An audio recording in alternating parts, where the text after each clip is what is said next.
I remember the first time he slapped me. It escalated from a slap to a hit.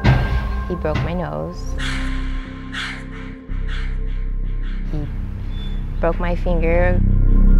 He kicked me into the wall when I was pregnant.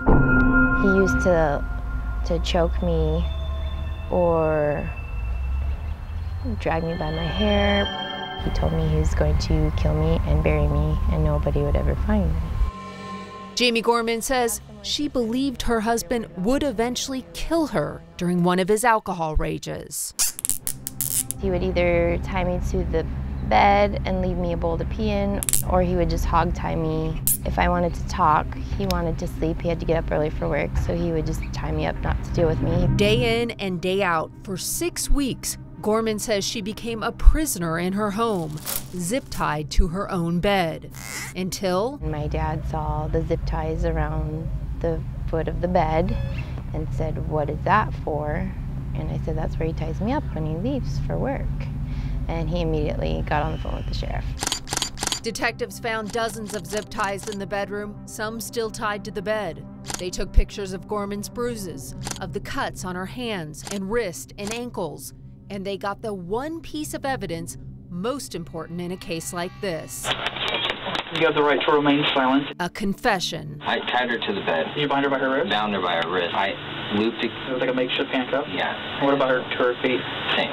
I honestly wasn't trying to hurt her in any way. His defense? The reason is because she was trying to hurt herself, and I should have I should have done something else to do it. I should have. We have the proof that it has happened more than one time. The case seems strong, yet the Maricopa County Attorney's Office refused to file charges, which perplexed even the case detective. Domestic violence cases are among the most difficult. Maricopa County Attorney Bill Montgomery agreed to discuss the case. Why not pursue charges? I'll be honest with you, I'm a bit loath to go into all the details because I don't want to make a blueprint for others. Right, but I mean, we have a woman that says she was hogtied to the bed and left there while her husband went to work, and this happened over and over and over.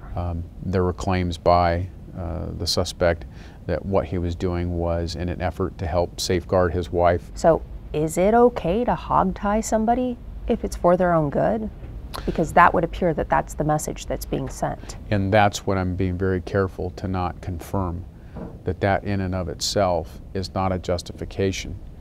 But in the totality of everything else that we had to look at, that is one factor that we have to consider. Another factor was revealed when the formal interview ended. The county attorney lowered his voice and spoke frankly. You think ahead to where the defense presents a case that, you know, this was a husband trying to help his wife. You and I talking about this and looking at it would say that's BS. But the people sitting in the jury box, they're not going to know all this other stuff. Right.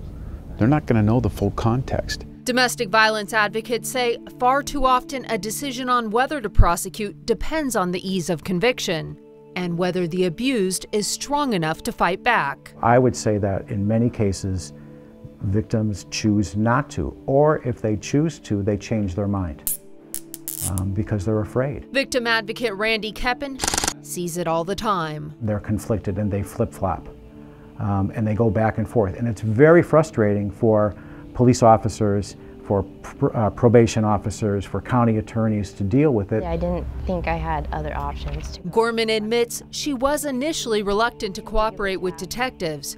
She spent 10 days in a behavioral health unit and then 6 weeks in a domestic violence shelter before she found the strength to help detectives. It wasn't enough. The pictures weren't enough. The physical evidence wasn't enough. That day, they took my bed sheets, they took the zip ties, they took the bowl he left me to pee in. They took pictures of my wrists with the bruises and the cuts from the zip ties. They took photos, they took later my testimony, and they told me that's not enough.